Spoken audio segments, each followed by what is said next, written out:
السلام عليكم ورحمة الله وبركاته. نحمده ونصلي على رسوله الكريم.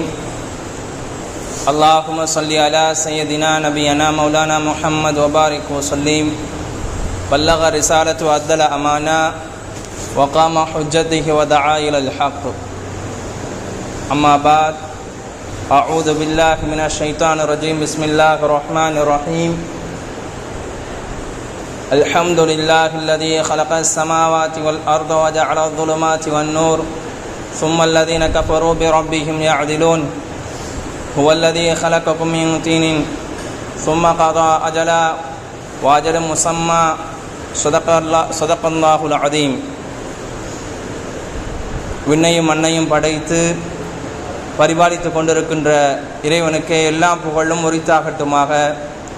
இந்த உலகத்தில் இறுதி தூதுவர் முஹம்மது முஸ்தபா ஸல்லல்லாஹு அலைஹி வஸல்லம் அவர்களை வழுவாத தழுவாத பின்பற்றிய சத்திய சஹாபாக்கள், தாபியன்கள், தவா தாபியன்கள், நாதாக்கள், சுஹதாக்கள், நல்லடியார்கள் நம் அனைவர்கள் மீதும் சாந்தியும் சமாதானமும் என்றென்றும் நிலவட்டுமாக.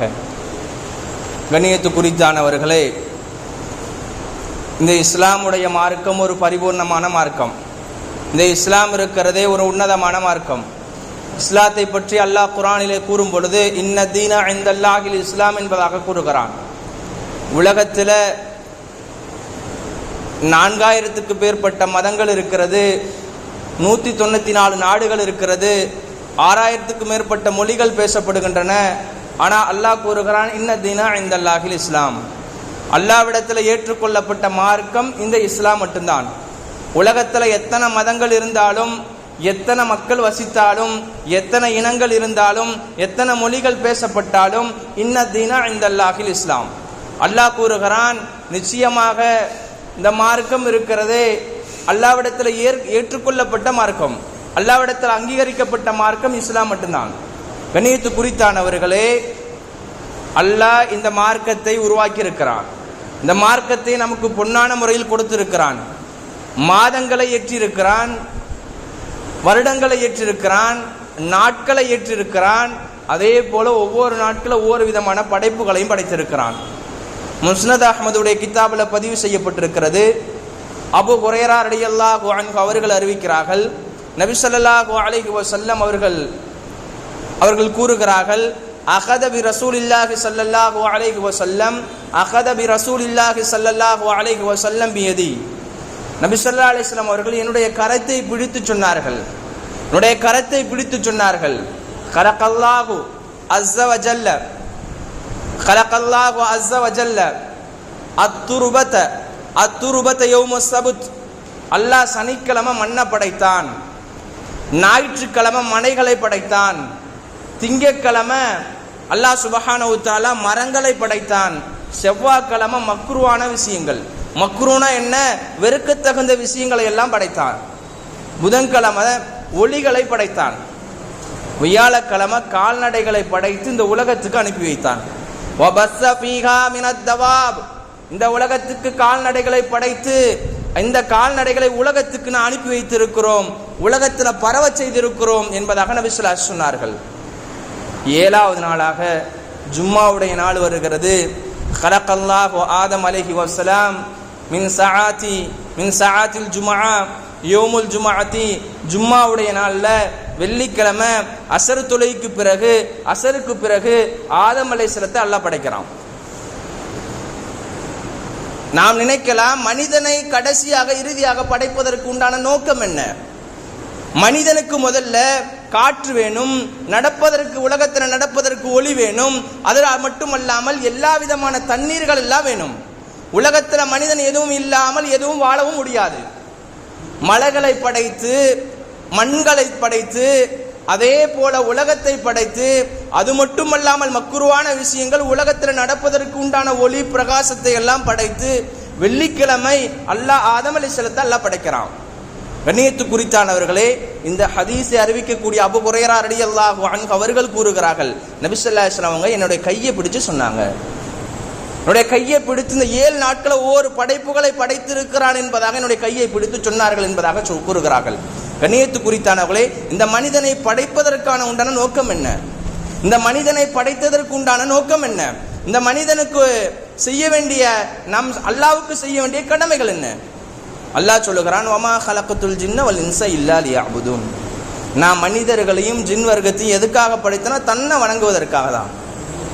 உலகத்தில் ஒவ்வொருவர்களுக்கும் அப்பா அம்மா இருக்கிறாங்க. ஒவ்வொருவர்களுக்கும் அப்பா அம்மா இருப்பது போல வண்டியில் இருக்கிறதே பஸ்ஸுக்கு உண்டான ஸ்டேரிங் இருக்கிறது ஒன்று தான் இருக்கும். உலகத்தில் ஒரே ஒரு கடவுள் மட்டும்தான் இருக்க முடியும். பல கடவுள்கள் இருக்கவே முடியாது, பல தெய்வங்கள் இருக்கவே முடியாது. அதான் அல்லாஹ் சொல்லுகிறான், வமா ஹலக்கத்துல் ஜின்ன வல் இன்ஸ இல்லா லியஅபுதூன். மனித வர்க்கத்தையும் ஜின் வர்க்கத்தையும் என்னை வணங்குவதற்காக தான் படைத்தேனே தவிர வேற எந்த நோக்கத்துக்கும் படைக்கவில்லை. இந்த மனிதனுக்கு உண்டான காலங்கள் என்ன? அல்லாஹ் சொல்லுகிறான், ஹுவல்லதீ ஹலகக்கும் மின் தீன். நான் மனிதனை களிமண்ணால படைச்சேன். ஆதம் அலைஹிஸ்ஸலாத்தை அல்லாஹ் களிமண்ணால படைச்சான். அசர் தொழுகைக்கு பிறகு மகரிபுடைய நேரம் வந்துச்சுன்னு சொன்னா நமக்கு அந்த பிறையுடைய கணக்கு வந்துடும். அப்படிதானே? நம்ம 12 மணி ஆச்சுன்னா நாளைக்கு 16ஆம் தேதி 23ஆம் தேதின்னு சொல்லுவோம். அதே போலதான் நம்முடைய மார்க்கம் சொல்லுகிறது, மகரிபுடைய பிறை பார்த்து விட்டோம் என்றால் 15வது பிறை. ஆதம் அலைஹிஸ்ஸலாத்தை அதற்காக தான் வேண்டி அசர் தொழுகைக்கு பிறகு அந்த மகரிபுடைய நேரத்துக்கு முன்பாக கொஞ்ச நேரத்தில் அல்லாஹ் படைச்சான். படைச்சு உடனே அல்லாஹ் எழுதுகிறான், வாஜலு முசம்மா. ஒவ்வொரு மனிதனுக்கும் ஒரு தவணை காலம் இருக்கிறது. உலகத்துல வாழ்றியா? தவணை காலம் என்பது இருக்கிறது. உலகத்துல தவணை இல்லாமல் யாரும் வாழ முடியாது. 4 வருஷம் இன்ஜினியர் படிக்கிறாங்க, அதுக்கு ஒரு தவணை காலம் இருக்கிறது. 4 வருஷம் படிக்கிறாங்க, ஒரு ஆர்ட்ஸ் அண்ட் சயின்ஸ் படிக்கிறாரு 3 வருஷம் படிப்பாரு. ஒரு பிஜி டிகிரி படிக்கிறேன்னா 2 வருஷம் இருக்கும். அதே போல அதுக்கெல்லாம் எப்படி அஜலு முசம்மா, இதுக்குன்னு ஒரு தவணை காலம் எழுதி இருக்கிறாங்களோ அல்லாஹ் நமக்கு தவணை காலத்தை எழுதி இருக்கிறான். அது என்னங்க தவணை காலம்? இந்த உலகத்தில் அல்லாஹ் படைத்தான் என்பது மட்டுமல்லாமல் உலகத்தை மனிதனை படைத்து அஜலு முசம்மா ஒரு தவணை காலத்தை எழுதுகிறான். இந்த தவணை காலம் இருக்கிறதே அது ஒவ்வொரு மனிதனுக்கும் முடிவு செய்யப்பட்டிருக்கிறது. ஒவ்வொரு மனிதன் உலகத்தில் எவ்வளவு நாளைக்கு வாழுவான்? ஒவ்வொரு மனிதன் இந்த உலகத்தில் வாழக்கூடிய காலங்கள் என்ன? இந்த உலகத்தில் வாழக்கூடிய காலங்கள் இருக்கிறதே 40 வயதா, இல்ல 30 வயதா, இல்ல 50 வயதா? கல்யாணம் என்ற ஒரு 10 நாள் இருக்கும். நிச்சயதார்த்தம்லாம் முடிச்சிருப்பாங்க மாப்பிள்ளைக்கு. மாப்பிள்ளையும் ஒவ்வொரு வீட்டில் போய் பத்திரிக்கைலாம் வச்சுட்டு வந்திருப்பாரு. எனக்கும் கல்யாணம், எனக்கும் பொண்ணு பார்த்துருக்காங்க, எனக்கு நிச்சயதார்த்தம்லாம் முடிவு செய்யப்பட்டிருக்கிறது, எப்படியும் 10ஆம் தேதிக்குள்ள கல்யாணம் வைக்கப்பட்டிருக்கு, எல்லாரும் வந்துருங்கன்னு சொல்லி மாப்பிள்ளையும் சொல்லுவாரு. கண்ணியத்து குறித்தானவர்களே, அவருடைய அஜலு முசம்மா என்ன தெரியுமா? அவர் கல்யாணம் பண்ணுவதற்கு 10ஆம் தேதிக்கு முன்னாடி ஒரு 5ஆம் தேதி 7ஆம் தேதி உலகத்தை விட்டு பிரிஞ்சிருவாரு. அல்லாஹ் எழுதியிருக்கிறான் அஜலு முசம்மா, அவருக்கு உண்டான தவணை காலம் எழுதப்பட்டிருக்கிறது. அதே போலதான் உங்களையும் என்னையும் படைத்த அல்லாஹ் நமக்கும் தவணை காலத்தை எழுதியிருக்கிறான். இதுல எந்த விதமான சந்தேகம் என்பது கிடையாது. ஆனாலும் நம்ம இந்த உலகத்தை விட்டு பிரியதான் போகிறோம். மண்ணால் படைத்த மனிதன் இந்த உலகத்தை விட்டு பிரியும் பொழுது மண்ணுக்கே செல்லுகிறான். மண்ணால் களிமண்ணால படைத்த மனிதன் கடைசியாக இந்த உடம்பு இருக்கிறது, இந்த உடல் இருக்கிறதே களிமண்ணு தாரிக்க தான் போகிறது. இதற்கு பிறகு அல்லாஹ் சொல்லுகிறான், ஹுவல்லதீ ஹலக ஸமாவாதி வல் அர்து. நான் வானங்களை படைச்சிருக்கிறேன், பூமியை படைச்சிருக்கிறேன். வஜஅல ஸுலுமாத்தி வன் நூர். நான் ஒளிகளை இருள்களை படைத்திருக்கிறேன், ஒளிகளை உண்டாக்கி இருக்க பிரகாசத்தை ஏற்படுத்தி இருக்கிறேன்.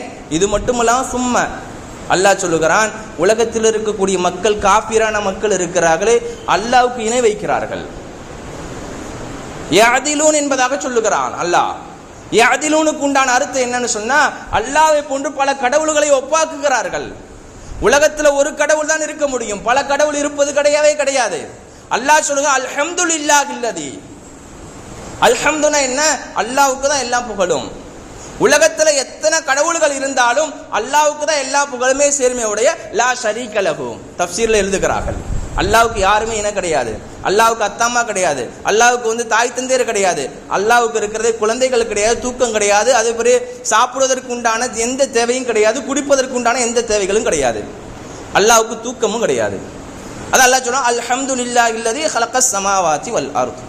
வானங்களையும் பூமியும் படைத்திருக்கிற அப்படிப்பட்ட அல்லாஹ்வுக்கே எல்லாம் புகழும். இந்த மனிதனை படைத்தானே, எப்படி படைத்தான்? லக்கத ஹலக்கனல் இன்சான ஃபி அஹ்ஸனி தக்வீம். அழகான தோற்றத்தில் அல்லாஹ் படைச்சிருக்கிறான்.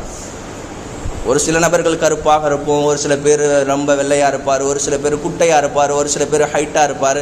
காரணம் என்ன? லக்கத ஹலக்கனல் இன்சான ஃபி அஹ்ஸனி தக்வீம்.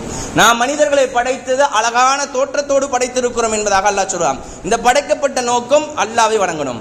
கண்ணியத்துக்குரித்தானவர்களே, நாம் உலகத்துல வாழ்கிறோம், உலகத்துல படிக்கிறோம், உலகத்துல நிக்கா செய்கிறோம். இதற்கு உண்டான காலங்கள் இருக்கிறது. ஒவ்வொரு மனிதருக்கும் அஜலு முசம்மா, ஒவ்வொரு மனிதர்களுக்கும் எழுதப்பட்டு இருக்கிறது. இந்த உலகத்துல வாழும் வரை மறுமைக்காக உண்டான சம்பாத்தியத்தை கொண்டு செல்ல வேண்டும். ஆதம் அலைஹிஸ்ஸலாம், இப்னு அப்பாஸ் ரலியல்லாஹு அன்ஹுமா அவர்கள் அறிவிக்கிறார்கள், ஆதம் அலைஹிஸ்ஸலாம் அவர்கள் இந்த உலகத்துல 936 வருஷங்கள் வாழ்ந்தாங்களாம். அதிகமான நபிமார்கள், அதிகமான மனிதர்களே அதிகமான வாழ்ந்த யார் தெரியுமா? நூஹ் அலைஹிஸ்ஸலாம் இருக்கிறார்களே, 1000க்கும் மேற்பட்ட வருடங்கள் வாழ்ந்தார்கள் என்பதாக வரலாறுடைய கித்தாபிலே பதிவு செய்யப்பட்டிருக்கிறது. 950 வருட காலங்கள் இஸ்லாத்துக்கு மட்டும் அழைப்பு கொடுத்தார்கள் நூஹ் அலைஹிஸ்ஸலாம். வரலாறிலே பதிவு செய்யப்பட்டிருக்கிறது. இதில் இப்னு அப்பாஸ் ரலியல்லாஹு அன்ஹுமா ரைசுல் முஃபஸ்ஸிரின் என்பதாக கூறுவார்கள். கப்பல்ல ஏற்றும் போல அந்த கப்பல்ல பயணித்த மக்கள் எவ்வளவு தெரியுமா? வெறும் 80 நபர்கள் இருந்தார்கள். அந்த கப்பலை ஒரு 6 மாசம், கிட்டத்தட்ட 150 வருட காலங்கள், 150 நாட்கள் இருக்கிறது, சுத்தி வந்துச்சு. உலகம் முழுக்க சுத்தி வருகிறது. 950 வருடங்காலங்கள் அல்லாவின் பக்கமாக நூஹ் அலைஹிஸ்ஸலாம் அவர்கள் அழைக்கிறார்கள். 80 நபர்கள் மட்டும் இஸ்லாத்தை ஏற்றுக்கொண்டார்கள். அந்த கப்பல்ல பயணம் செய்த மக்கள் இருக்கிறார்களே, ரஜபுடைய மாதத்தில் அந்த கப்பல் செல்கிற ஆரம்பிக்கிறது. முஹர்ரமுடைய 10வது நாள் காபத்துல்லாவின் பக்கமாக நிற்கிறது. கண்ணியத்துக்குரித்தானவர்களே, இந்த உலகத்துல மிகப்பெரிய ஒரு உன்னதமான அருட்கொடை என்ன தெரியுமா? நம்மளை முஸ்லீமா பிறக்க வச்சது மிகப்பெரிய ஒரு அருட்கொடை. உலகத்துல யாருக்கும் கிடைக்காது. எத்தனையோ நபர்கள் பள்ளிக்கூடத்தில் படிச்சிருக்கக்கூடிய நபர்களை பார்த்திருக்கிறோம். உங்க கூட படிக்கக்கூடிய கல்லூரி மாணவர்கள் இருக்கிறார்களே, நீங்க எல்லாம் முஸ்லீமாக இருக்கிறீர்கள். சக மனிதர்களை பார்க்கலாம், அவருக்கு இஸ்லாம் கிடைச்சிருக்காது. நாம் எல்லாம் சொர்க்கத்துக்காக வேண்டி அல்லாஹ் நம்மளை படைத்திருக்கிறான். ஒரு சில நபர்களை நரகத்துக்காகவே அல்லாஹ் படைத்திருக்கிறான். நரகம் இருக்கிறதே நாளை மறுமை நாள்ல சொல்லுமா, இன்னும் மக்களை அள்ளி போடு என்பதாக சொல்லுமா? எனக்கு இன்னும் அடங்கல. கல்லை கொண்டு நிரப்பப்படும், மக்களை கொண்டு எல்லாம் நிரப்பப்படும். ஆனாலும் இருக்கிறதே நரகம் கேட்டுக்கொண்டே இருக்குமா? அல்லாஹ் நம்மளை சொர்க்கத்துக்காக படைத்திருக்கிறான் என்றால் அல்லாஹ்வுக்கு காலம் முழுவதும் நன்றி செலுத்தினாலும் ஈடாகாது. கண்ணியத்துக்குரித்தானவர்களே, இந்த உலகத்தில் வாழ்ந்தக்கூடிய நாட்கள் இருக்கிறது ரொம்ப குறைவானது. ஆதம் அலைஹிஸ்ஸலாம் மண்ணால படைத்தான். நம்மளையும் அல்லாஹ் உலகத்தில் நம்ம படைத்து இந்த உலகத்தில் அனுப்பி வைத்திருக்கிறான் என்றால் அல்லாஹ்வுக்கு நன்றி செலுத்தணும். இந்த இஸ்லாமுடைய மார்க்கம் சாந்தி சமாதானம் என்பதுக்கு உண்டான பொருள். இந்த இஸ்லாத்திலே வாழ்வதற்கு அல்லாஹ் நமக்கெல்லாம் தௌஃபீக் செய்வானாக. நம்முடைய சந்ததிகள் இருக்கிறார்களே, மௌத் வரையும் இஸ்லாத்தில் வாழ்ந்து கலிமாவோடு மரணிக்கக்கூடிய பாக்கியத்தை உங்களுக்கும் எனக்கும் தந்து அருள் புரிவானாக. உலகத்தில் வாழும் பொழுது நோயில்லாத வாழ்க்கை, ஆரோக்கியமான வாழ்க்கை, நல்ல படிப்பறிவு, நல்ல ஆற்றல் எல்லாம் அல்லாஹ் நமக்கெல்லாம் கொடுத்து இந்த உலகத்தில் எல்லா மக்களுக்கும் சமூக சேவை செய்வதற்கு நல்ல பணிகளை ஏற்றி தந்து அருள் புரிவானாக. வாஹிரு தவானா அல்ஹம்துலில்லாஹி ரப்பில் ஆலமீன். அஸ்ஸலாமு அலைக்கும்.